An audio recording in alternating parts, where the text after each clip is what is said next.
Hello everyone, my name is Burak Aras. I'm a second year student at the Bilkent University. This is my final term project for the EEE-212 course. So this is a self-defense system. It consists several materials. Let's check them.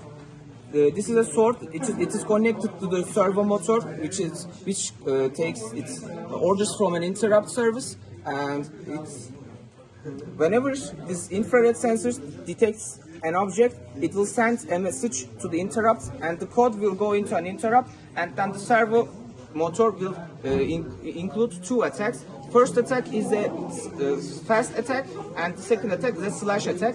The fight will be represented via four modes. This includes a buzzer and three phases of which are all connected to the LEDs.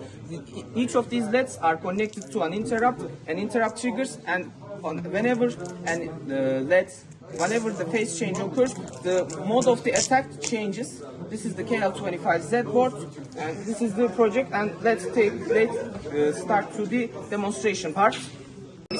I'm touching the infrared sensor and it shuts up the buzzer. This was the first phase of the fight, and the sword keeps attacking the monster. Second time I touch, the second LED will go down, but the sword makes a slash attack, and the third time I hit the monster, the third phase will go, and then the sword will continue its attack. This was the demonstration part of the project. So this is a basic explanation of my code. These are the LED pins. The PTC 1, 2, 3 and 4 was selected. Each of these are connected to mask variables, and the way I keep track of the phase is the LED state, which includes how many LEDs are on. One buzzer is counted like one of the LEDs, which is why there is four of them. The variable to keep track, the current LED keeps track of how many LEDs are on right now. Clock frequency, pulse frequency, and prescaler values are defined for the servo and the sword attack part.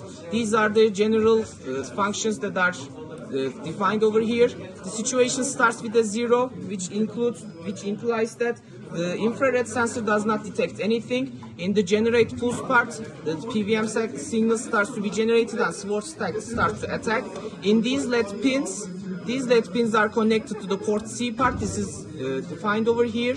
The LED pins in these parts, the LED pins are defined as output pins, and in these parts, the GPIO and pull-up register parts are done. The global enable IRQ interrupt handler is being enabled here, and this stuff controls the servo and the sword. Situation becomes 1, which means that my hand is over the obstacle detector.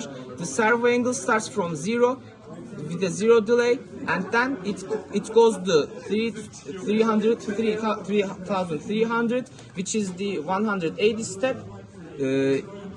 This part, the IRQ handler, this toggles the situation and starts to turn off the LEDs. This part generates a pulse generates the pulse, and it uses TPM signals to control the servo motor. There is an interrupt function and clock enabled parts. The PTD6 is connected to my IRQ, my infrared sensor, and these delays are for the servo. These delays are used to create the attacks. Thank you for listening.